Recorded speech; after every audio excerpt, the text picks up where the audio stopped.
Hi-oh. Good to see you again, and hopefully you're happy to see me again too. It is a beautiful day here in Albuquerque, and I want to talk to you a little bit about unexpected blessings in business and leadership. This is a program that my daughter actually presented today at our daily mastermind meeting. Her name is Wilson Nice. She's a SLP, a speech language pathologist. And her email address is the nice speech lady at gmail.com if you want to have more information on this specific topic. This is a great topic because it really explores how starting a person's own small business or stepping into leadership has brought unexpected pleasure and personal blessings beyond just financial growth and gain. Fulfillment, growth, relationships, and impact are all part of this process. So there's a couple of questions for you to think about. This is more about a thinking exercise today than it is about a speaking exercise. But think about these questions. What inspired you to start your own business or to step in a leadership role, or both? What inspired you? Maybe who inspired you? That would be a good question for you to consider. And in fact, if you're thinking about that very issue, one of the things you may want to think about doing is if someone comes to mind that did something, said something, or pushed you over the edge, you may want to write them a thank you note. Even have a great client who she ultimately decided that she wanted to tell me she got fired. And I suggested that she reframe that because she was a winner, and the people that were doing the firing, actually, I heard about some other people that had been fired. It's crazy what was going on. But the thing is that she was kind of stuck in the morass of leadership and stuck in a profession and in a place where her removal from that situation actually enabled her to grow beyond her wildest expectations. So I don't know that it's just about positive feedback. Sometimes negative feedback might be just as valuable or more so than like a removal. I got fired versus I got promoted. In fact, somebody get promoted from a position that was said fired. They actually got promoted because they got out of that rut that they were in. Just for you to consider. Number two, when you think about your journey so far, what unexpected positive outcomes have you noticed beyond money? There's a lot of advantages to being the captain of your own ship, for instance. The third question for reflection is, what would you consider your personal blessing from your work so far? How many people have you touched? Financially, energy-wise, energy exchange, promoting them, for instance. And it's not necessarily promoting in a position so much as promoting them to the world. Can you identify any hidden blessings in your own business or leadership journey? Hidden blessings. You got to stop and think about, what's this journey doing for me? What's this journey doing for those around me? Maybe what's this journey doing for my family, my primary relationships? What's it doing for those who I touch? That's a really important question for you to consider.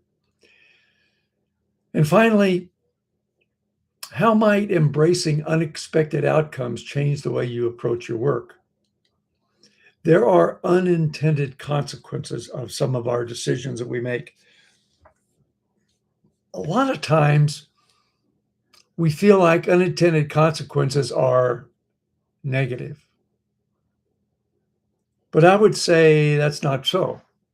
There are some unintended consequences that might be the real blessing of what's going on.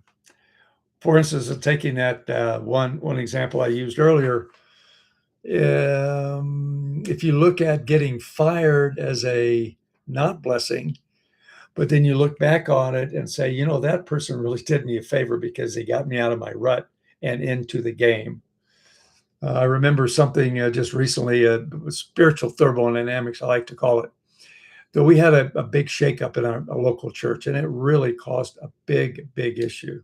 It's one of the major churches in town, and the result of that was that a lot of people that had been going there for years left that church and into the community of Albuquerque. I call it the Church of Albuquerque. People had gotten out of the pews and into ministries in other churches. When you look at it, it was a crisis. It was a catastrophe. It was a really spiritually unsettling time. And yet, when we look back on it, it became a blessing to the individuals that left and went into other churches and other ministries and actually had other blessings because of that.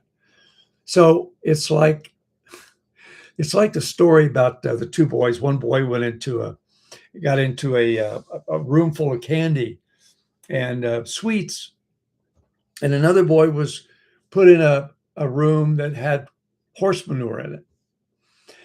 And he went back and looked at the little boy in the room with the candy, and he's sitting over in the corner crying. And I asked him what the deal was, and he said, well, I've got all this candy around here. If I eat all this candy, I really want to, but if I eat it, I'm going to get cavities. I'll have to go to the dentist, and that's hurtful. They go in the other room with the boy in the room full of horse manure, and he's in there with a shovel just digging as fast as he can and whistling and just having a good old time, throwing that manure all over the place. And I asked him what his thing was, and he said, are you kidding? With all this stuff in here, there's got to be a pony in here somewhere. Look for your pony if it seems bad. It goes to failure. I was thinking about the word failure recently. Lesson number 14 of Napoleon Hill's The Law of Success is failure. And he actually frames failure differently than a lot of us would, because he says that failure basically is just a data point. And if you're not working, you're not doing, you're not trying new stuff, you're not failing. So you need to, what he said is fail. It's okay to fail. Just realize that fail is a data point that way won't work. Thomas Edison is a classic example of that. He failed more at trying to figure out electricity than anybody. And yet he is known for discovering the electricity and how to harness it. A great example for us. Failure is not permanent any more than success is permanent. Success is temporary. You got to keep moving forward. Yeah, you've got your accolades, but failure is not permanent either. It's just a data point. So remember that. Just a couple of common themes that Wilson pointed out on her talk today. Common themes of unexpected blessings. Number one, greater personal freedom and autonomy.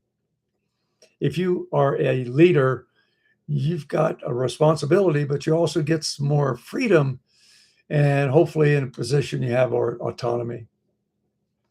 Secondly, stronger connections with community and team and clients. Number three, growth in leadership, confidence, and resilience. And if you're a leader, you got to be resilient. You learn that on the way up. Next, a deepened sense of purpose and fulfillment. You've got other people's lives in your charge. You've got you're the master of your own ship, the captain of your own ship. You've also have the freedom to do things that you otherwise wouldn't do. And finally, discovery of capabilities you didn't even know you had. You are you, but there's some things going on in you that you don't even know you have. Like creativity is one of those things. I think it's really important to realize that you are, in a way, sort of being pigeonholed when you're in a W-2 mindset or when even a 1099 mindset. When you get to be a leader, when you get to have your own company, you start doing things you didn't even know you knew how to do. So that's the exciting part. you're touching the world becomes more significant. And I just want to give you encouragement. Wherever you are, you can have that unexpected blessing. Look around, see how many people you're touching, see how many lives you are influencing.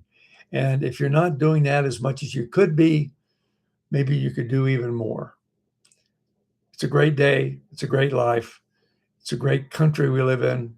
We should celebrate our freedom every day that we get up in the morning and say, "Good morning, Lord," instead of saying, "Good Lord, morning."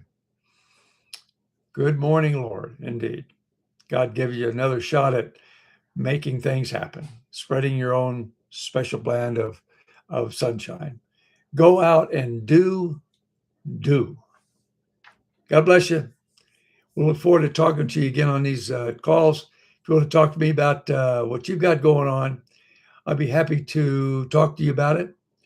My website is wakeupyourgenius.com.